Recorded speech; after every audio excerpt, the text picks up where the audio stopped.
Alright guys, we'll be getting things underway soon. If you do not know how this works, I essentially I'm going to wait until somebody is here, and then I will get things underway. Otherwise I will start at the 5-minute mark. So just to let me know to begin, you could say something in chat, give the video like something to let me know that you are here, and I'll get the stream started.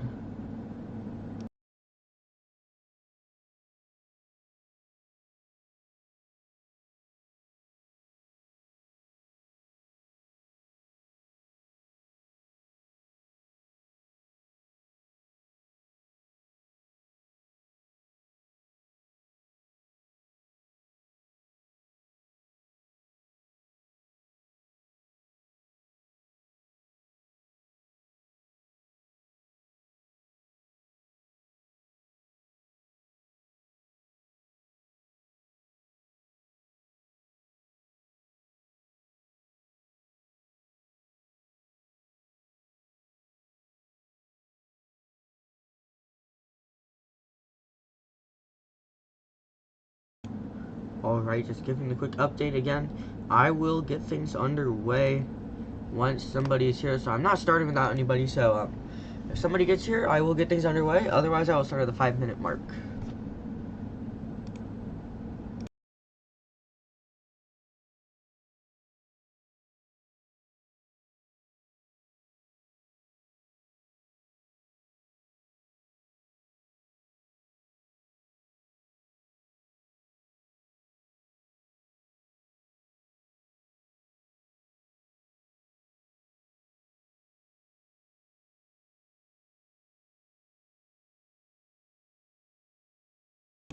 Alrighty, it looks like it's time to get things underway.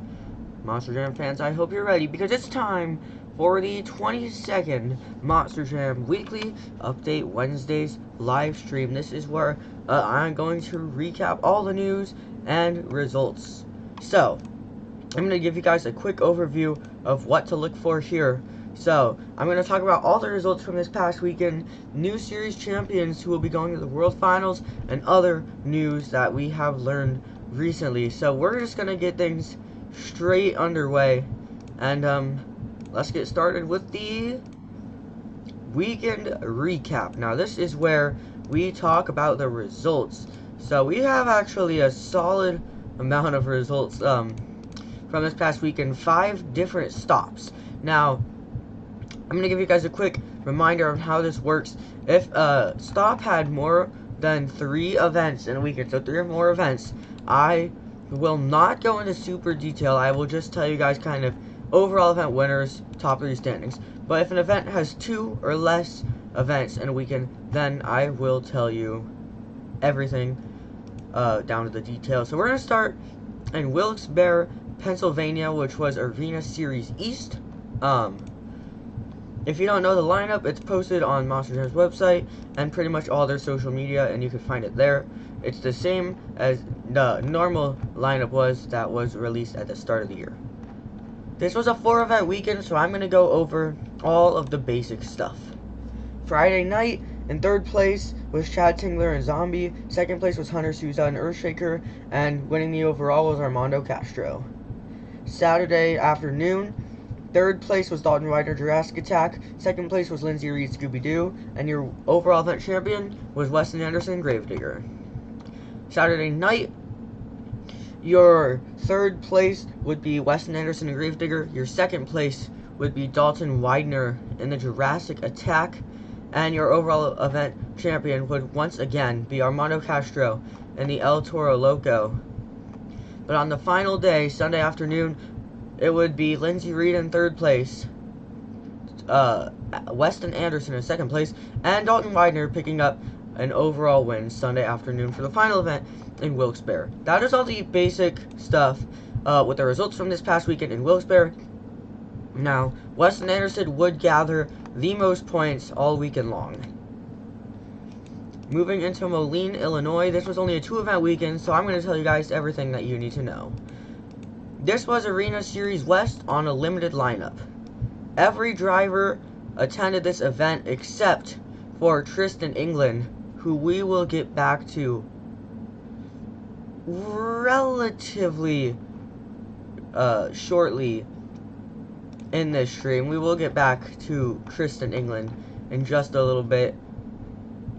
And Ashley Sanford was also not present at this event. It was a limited lineup as it is now postseason for Arena Series West. We start Saturday afternoon. In the semifinals of racing, we would see Elvis Linas defeat Kurt Kramer in the Domination, and we would see David Olfert defeat Mark Hall in the Raminator. That gets the Hall brothers team out right in the semifinals, and it would give Elvis Linas the opening in the racing finals to take home the win over David Olfert and Velociraptor. In the Great Clip Skills Challenge, we start in third place with Tristan Anderson and Gravedigger. She had a couple alright hits, but it was nothing too crazy. Skills Challenge isn't exactly her game. Whereas Elvis Linas gets second, and your winner is David Olfert with Velociraptor. David Olfert and Elvis Linas, both excellent moonwalkers. In the donut competition, we would see in third place David Olfert and Velociraptor. In second place, Bailey Shea and the Monster Mutt Dalmatian. But your winner would be Mark Hall in the Raminator. And finally, in the freestyle competition, third place would go to Mark Hall in the Raminator, which is not a super common occurrence. Second place would be Kristen Anderson and Gravedigger, definitely her best competition. But your freestyle winner would be Elvis Linas in the El Toro Loco. In the overall event standings, third place was Mark Hall in Raminator, second place was David Olfert in Velociraptor, and your winner was Elvis Linas in the El Toro Loco. Show 2 Saturday night, we're going to once again start in the semifinals. There would be a one driver difference. Elvis Linas did not make it to the semifinals at this event. Instead, Kristen Anderson would be in his place. In the racing semifinals, Kristen Anderson defeated David Olfert, and Mark Hall defeated Kurt Kramer in a teammate versus teammate race. In the racing finals, Kristen Anderson would take home the racing win over Mark Hall and Raminator, who is one of the fastest drivers in the sport. In the Great Clip Skills Challenge, third place would go to Kristen Anderson and the Gravedigger. Second place would go to Elvis Linas and the El Toro Loco, who we talked about has the really skillful donuts. But your winner would be David Olfert and the Velociraptor, who had this incredible move where he started a moonwalk, the front two tires locked up, and the truck did a forward roll, front flip little combo save, landing right on the dumpsters facing right at the crowd. This would take him out of competition for the rest of the event, but it was a moment for the fans to remember. Moving into the donut competition, third place would go to Bailey Shea and the Monster Mutt Dalmatian. Second place would go to Elvis Linas and the El Toro Loco, the previous night's overall champion. But your winner would be Kristen Anderson and Gravedigger with her second win of the night. In the end, in the freestyle competition, Bailey Shea and Monster Mutt Dalmatian would get third. Elvis Linas and the El Toro Loco would get second. But Kristen Anderson would pick up her third win of the night in the freestyle competition, going home with the overall event win, 22 points. Now we move into stadium events. There were 3 different stadium stops this past weekend, one of which is the one we're about to get to now, which was in Durban, South Africa for the African Monster Jam Tour.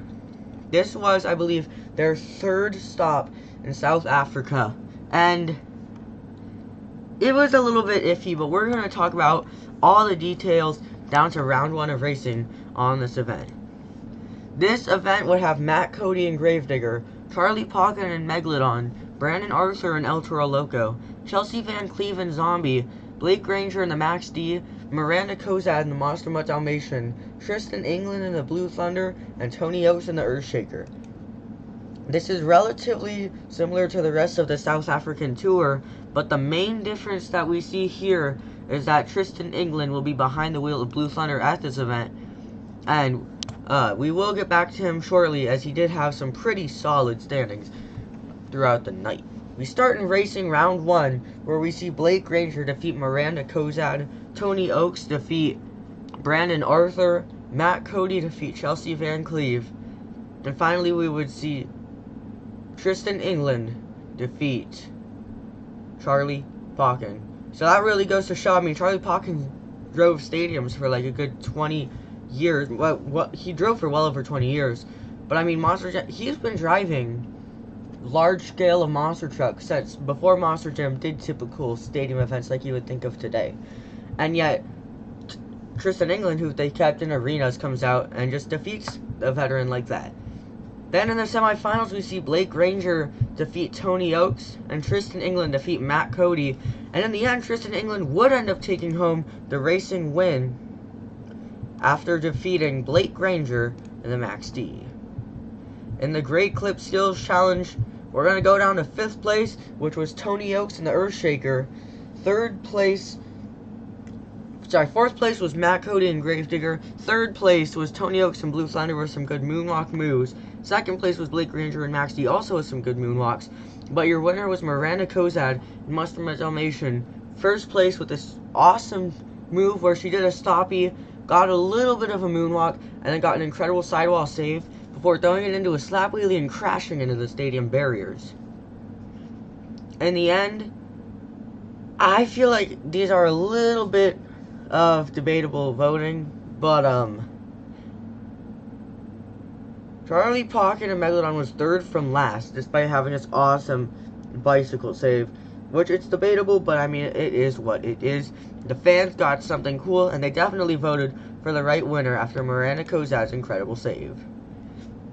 In the Monster Jam Freestyle competition, though, Charlie Pocket would be back with a vengeance. In 5th place was Chelsea Van Cleveland Zombie with a cool front flip crash that would not see her end up on all fours. 4th place was Matt Cody and Gravedigger with some great air, which he would not be able to carry into a backflip as he would crash attempting a cross thread. In 3rd place was Blake Granger and Max D, who attempted a backflip, and he was the only driver to land a backflip all night long with some other good air and technical moves. 2nd place was Miranda Kozad and Master Dalmatian, who attempted the backflip but ended up crashing in an insane launch straight up into the air on a sky wheelie. And your winner would be Charlie Pocket and Megalodon, who came back with a vengeance after his low scoring in the skills challenge. He would end up getting the win despite crashing the backflip. However, he had great air and technical moves throughout the run that would get him the freestyle win. In the end, with the overall points, Charlie Pocket ended in 5th, Tristan England ended in 4th, Matt Cody ended in 3rd, Miranda Kozad ended in 2nd, but Blake Granger and the Max D picked up an overall event win in stadiums after being on like 4 arena series in a row previous to this event. Now we're getting into the 2 stadium series that I've been running in Monster Jam since the very first weekend of the year. We start in Foxborough, Massachusetts with Stadium Tour Red. This was their final 4 points event of the entire season, and it was definitely one to watch. Lots of action at this event. Let's get into the results. We start in the semifinals. 2 of the fastest drivers face up here. It's Camden Murphy and Adam Anderson, who are in a points battle. Camden Murphy attempts to overtake Adam Anderson in the series standings, with this being their final event of the year, and Camden Murphy not far behind. He would defeat Adam Anderson, moving on to the racing finals, as Kayla Blood would take out Cole Vennard in the Black Pearl. However, in the racing finals, it would be a breeze for Camden Murphy and the Bakugan Dragonoid, as there were a couple slip-ups from Kayla Blood and the Soldier of Fortune. In the skills challenge, we start in 3rd place with Bryce Kenny and the Great Clips Mohawk Warrior with a couple bicycle moves. 2nd place was Todd LeDuc and Megalodon with some awesome bicycle action. However, your winner would be Adam Anderson and the Gravedigger with an insanely fast cyclone that would see a good over 15 probably full rotations. He was spinning, and that would get him the win. Finally, in the freestyle competition, it would not be what Camden Murphy and Bakugan Dragonoid was looking for to take home the series championship, as he would end 4th to last after finishing really soon. But that wouldn't be the only disappointment in the freestyle competition, as Cole Vennard and the Black Pearl and Tom Mentz and Max D would not be able to compete. It was definitely a bit of a disappointing night for the fans. However, it wasn't disappointing after some incredible runs were thrown down, despite the disappointment from those drivers not getting the nights they were looking for. In 3rd place was Todd LeDuc in Megalodon with some incredible air and a backflip. In 2nd place was Mike Christensen in Vendetta, who also had decent air, just not quite as eventful as we saw from Todd LeDuc. However, he would go on the backflip, which he would carry into a bit of a slap wheelie, a walk the plank backflip from Mike Christensen. You don't see that every day, but he pulled it off great, and that would get him second place in freestyle. However, your series points leader, Adam Anderson and the Gravedigger, took home the freestyle competition win with what might have been his best freestyle run of the entire year. Great momentum all throughout, Cyclone Donuts, technical moves, a perfectly landed backflip, and he finishes it all off. As time ends, he launches it off the steepened side of the berm. He would land a little bit sideways, which he got into a bicycle that he attempted to save before going into a barrel roll combo that he would actually save and end up on all fours, and that was enough to get Adam Anderson and Gravedigger the freestyle win. And after an entire season of pushing and unfortunately not being able to get the overall win for the series point standings last year on Gravedigger's 40th anniversary, Adam Anderson would end the overall points champion in Foxborough, Massachusetts with 34 points, and he would solidify his place in Monster Jam World Finals 22 as he becomes your Stadium Series Red points champion. So huge congratulations to Adam Anderson as he wins his first Stadium Series championship in a couple of years now. Finally, we talk about Stadium Series Blue, who headed out to Salt Lake City, Utah in Riciclest Stadium.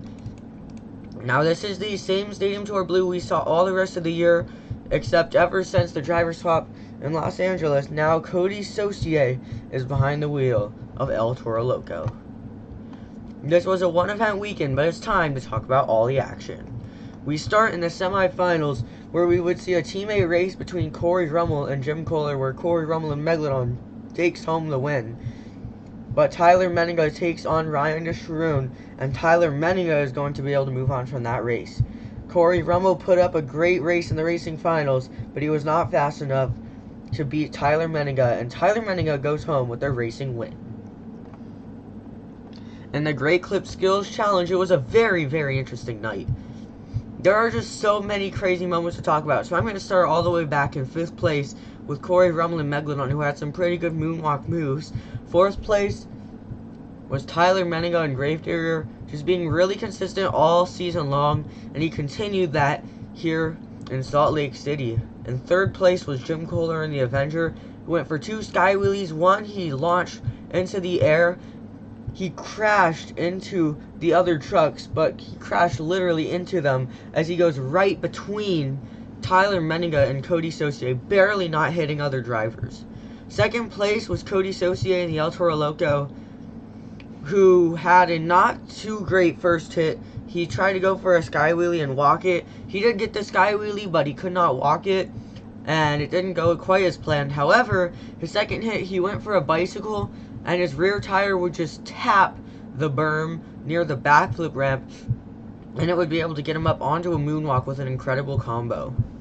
However, maybe the best skills driver in the game, Ryan Anderson and the Son of a Digger, takes home the Skills Challenge win.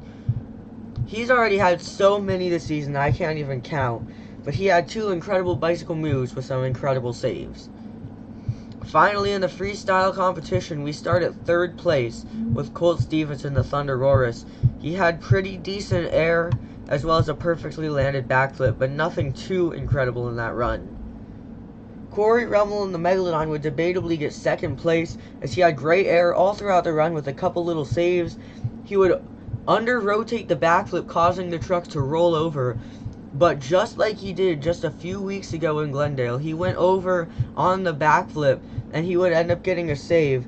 Almost like a consecutive backflip if the second backflip was entirely on the ground. It was a really cool move, but he would only be able to get 2nd place as your series points leader, Ryan Anderson and the Son of a Digger, threw out an incredible run with massive air, a perfect backflip, and even a save to end everything off. In the overall points, Cody Saucier and the El Toro Loco would end in 5th place, Jim Kohler and Avenger would end in 4th place, Tyler Menninga and Gravedigger would end in 3rd place, tied with Corey Rummel and Megalodon, who was in 2nd place with 30 points. And then Ryan Anderson and the Son of a Digger would be your overall event champion with 31 points. Freestyle was the determining event here because if Corey Rummel won freestyle, he would have got the overall. But since Ryan Anderson won freestyle, he was able to get the overall. Just overall some interesting placements there.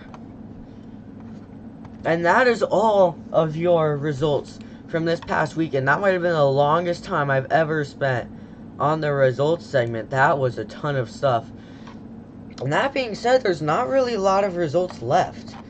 Next weekend, we have 5 events to recap again. Or 5 stops, I should say. But then, the week after that, there's only actually going to be 1 stop. And then the week after that, there are no stops. And the week after that, there's only 1 stop. And then 2 weeks later, because again, there's a big break, there's 1 stop.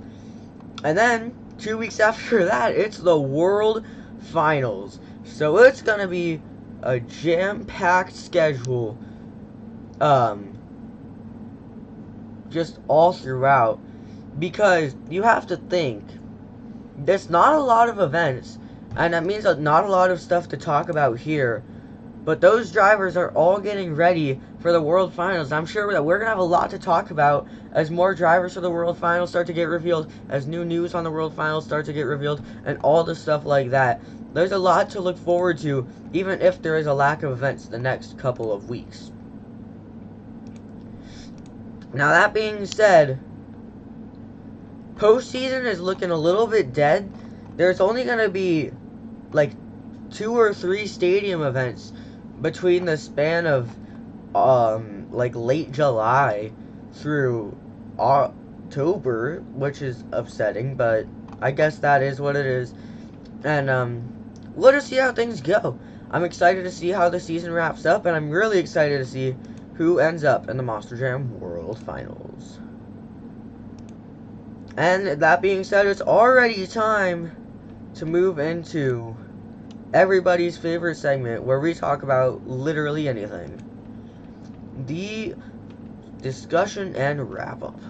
Which never... I say wrap-up, and this is always the longest segment somehow. So, let's see how things go. We're starting things off with a comment from Spin Master Monster Jam, who says, I'm getting sued. I think I'm going to need a little bit of elaboration on that statement. I'm gonna need a little bit of elaboration on that. And, what that entails. Because, personally,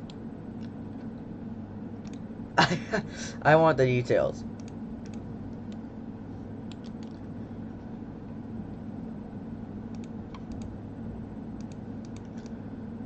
Let me check this.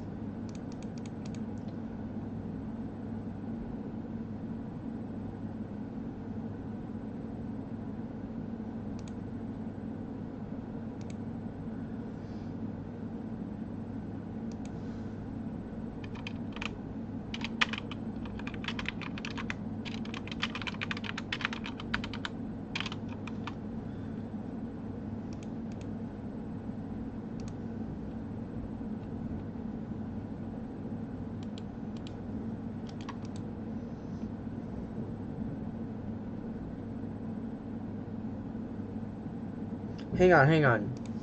Oh, you know what? No, I did see a post about this. Yeah, that's definitely fake. There is a 99.999999999% chance that that's fake.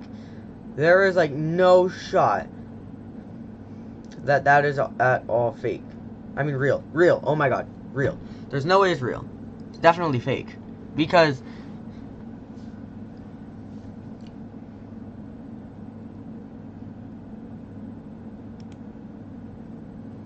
a channel with no videos, no subscribers, no views, that literally joined on the day that you said that, and also commented an important message, that is fake. That is fake, period. There is no answer except that's fake. Because, one, there's no reason that they would say that by comment. It's unprofessional. It's public, which you don't really say that stuff publicly. And also, a channel that was just made, that has no reputation, it's someone's playing with you. It's not real.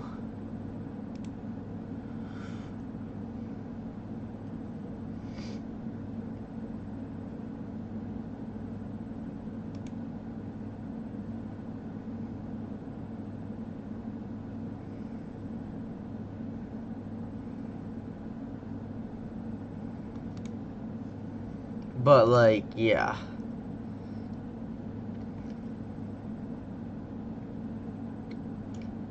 There's, like... I mean, I don't even know. It could literally be anybody. But it's not a real person.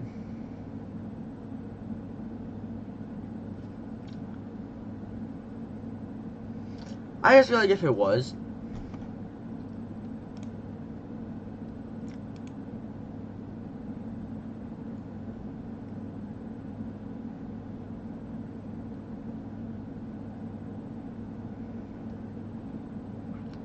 Also, you can literally just block the account. The top reason that they would not comment something like this is because you can literally just block the account off your YouTube channel and they can't even say anything.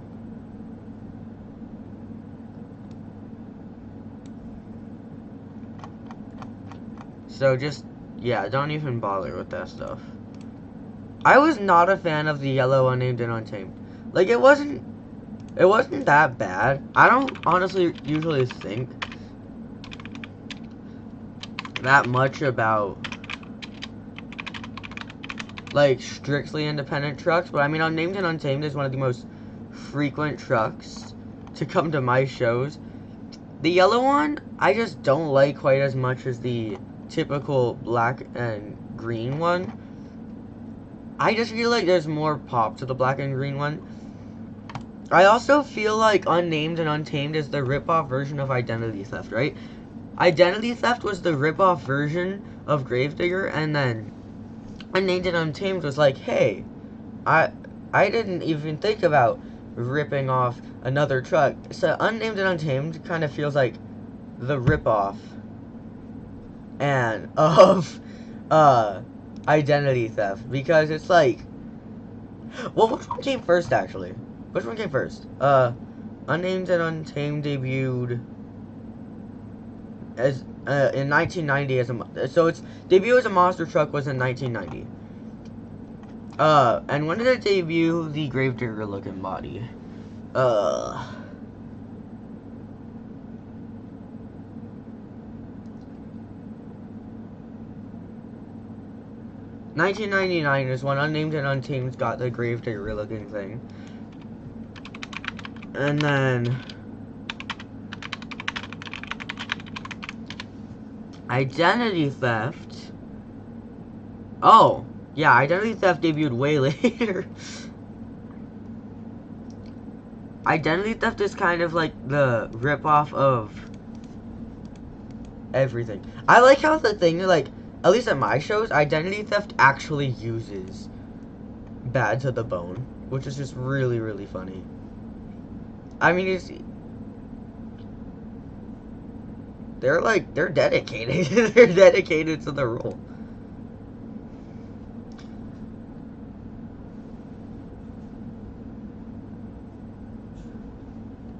The old Hurricane Force. Honestly, I have no idea because, like, I follow a lot of the news for Monster Jam and stuff, but I don't, like, go super into detail with everything because I just get the stuff that's mainly talked about. So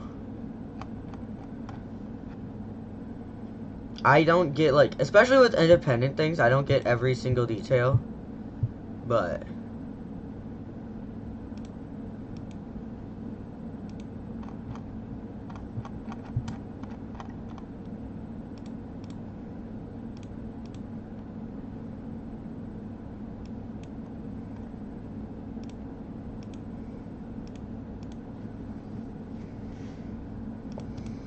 but like, especially with like what happens with independent chassis that aren't used anymore, that's the kind of stuff that I just don't know stuff about.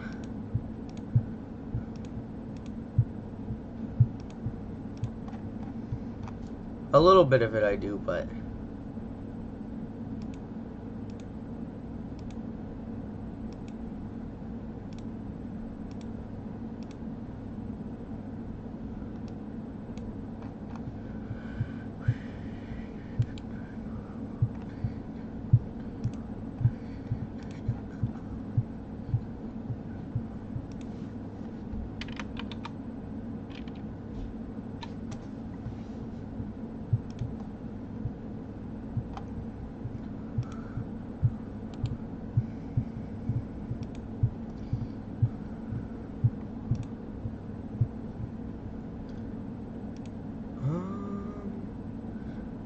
oh yeah, I completely forgot to mention here, because I talked about it on my channel before, like a couple days ago.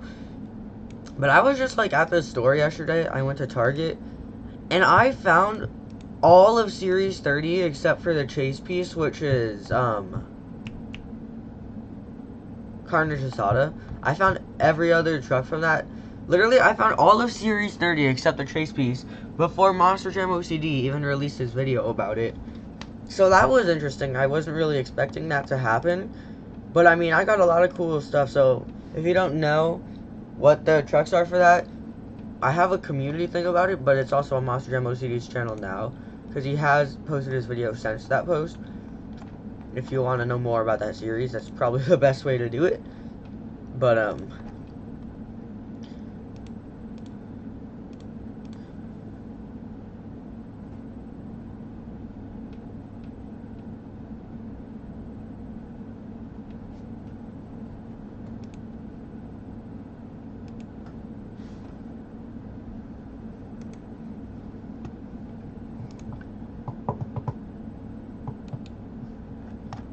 I just want I want to see where that situation goes, because I guarantee that that fake channel is gonna try to strike back about it and be like, what do you mean I wasn't lying? Like like, I don't know. They're gonna come up with some dumb answer as to why they were talking about how they were Spin Master or something like that.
That's one of the, like, only things I've actually seen with recent independent stuff was, because I like the toughest monster truck tour, especially in Grand Forks, is one of the greatest monster truck tours that there is. So I follow, like, if I see one of their events and, like, my recommended, I usually watch it, but I don't go, like, out of my way to watch them. But there are some monster truck tours that are just so good that you have to watch them. Like All-Star Monster Truck Tour, when they do their massive championship thing, which ended like 2 months ago or something like that. Monster Truck Throwdown can be fun, but things like the toughest Monster Truck Tour is cool too. But once you get into the summer, that's when independent shows get awesome. Like, that's when you get to watch all the fun stuff. Like Virginia Beach is always in the summer. Obviously, the Summer Smash, Evansville, the Back to School Bash is always a lot of fun.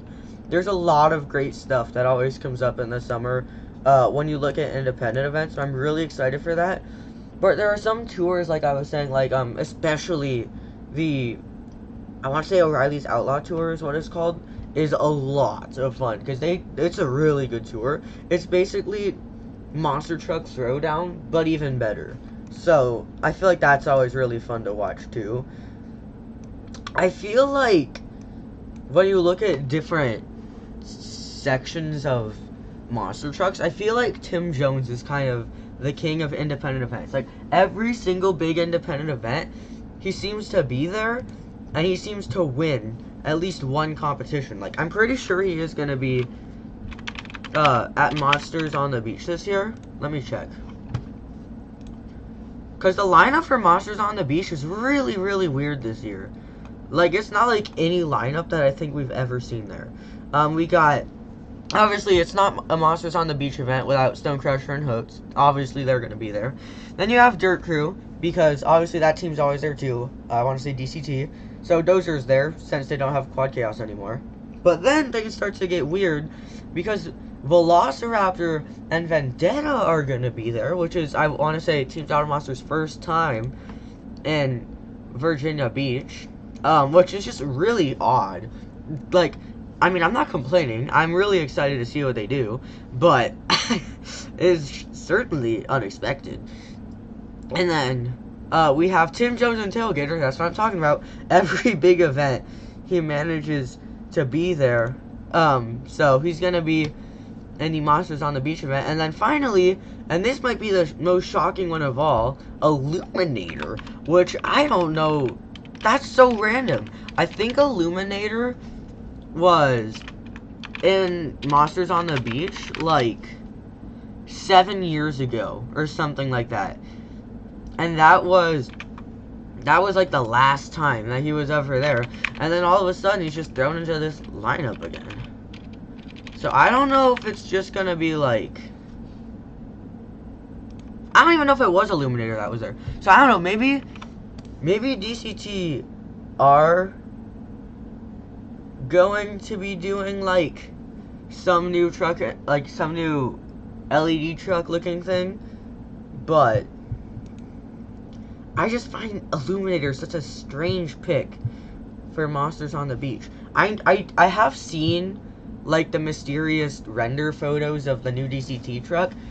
It looks like it's definitely a truck. It's not like there are other ones that are like tractors and dump trucks, and it's also not like crazy creatures like half the lineup's gonna be this year. But it's definitely interesting.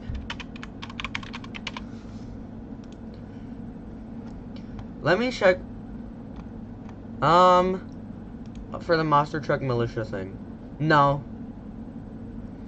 So they go to a show May 20th, and then they go to a show June 10th. So they basically skip right over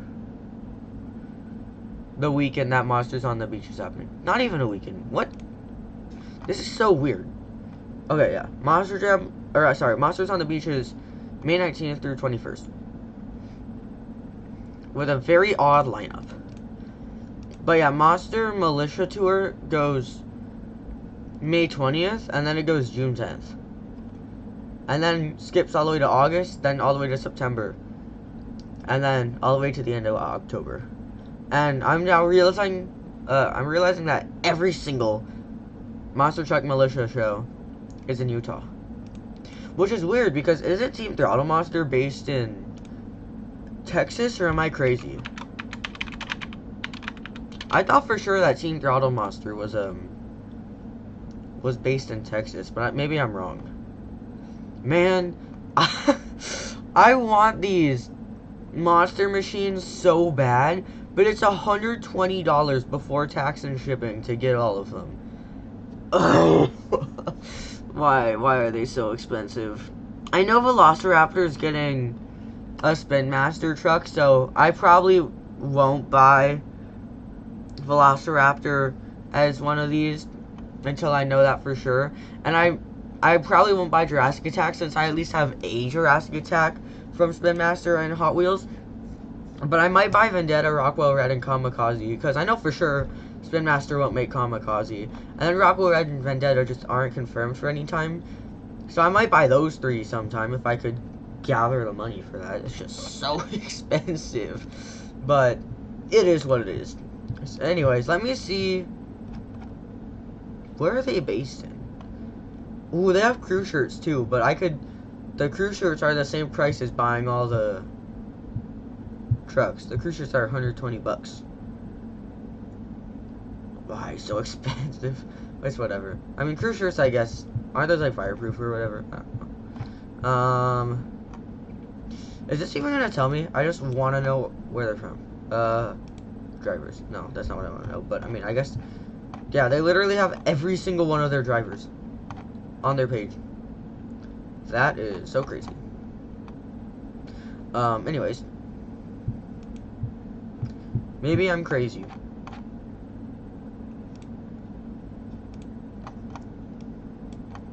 I feel like aren't there other indie teams that run their own events? Like, I'm pretty sure that the Renegade Tour is run by, like, the Rat2s, which is obviously Stinger and Pretty Wicked and all that stuff.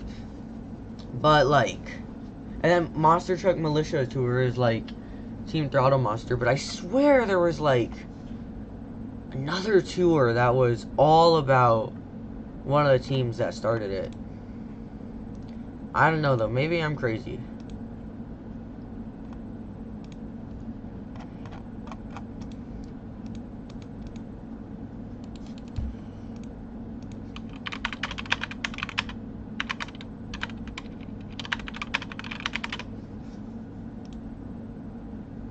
Oh. Never mind. Okay, this is basically everything, I guess. One of the biggest teams in professional motorsports based in Ogden, Utah, which I've never heard of that, and they completed the acquisition of the Hurricane Force monster truck from Tim Mente. Okay. Yep, I guess there's all the confirmation for basically everything that we were just talking about. How convenient. Wait, I don't even know why I have this pulled up. I think it's from like something from like 20 minutes ago. But I have the identity theft page pulled up, and there's just a 7-minute Marvel video game ad on it. Why is that there? I have no clue. I'm just interested to see how the season wraps up, because as you get closer to the World Finals, at least last year, as drivers were getting closer to the World Finals, the more ragged edge all the events started to become. And like, Salinas is the last event before the World Finals happens, and that sounds like it's going to be a lot of fun to watch, because it's just such an interesting lineup. 50% of the lineup, just from what's confirmed right now, is Team Throttle Monster.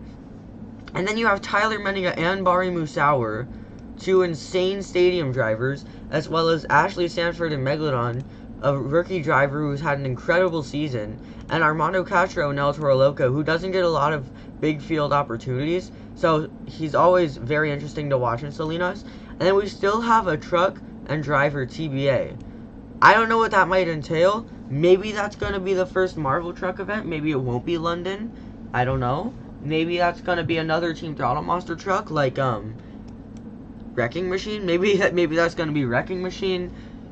That's a very far out answer, but maybe that's going to be, Recreation.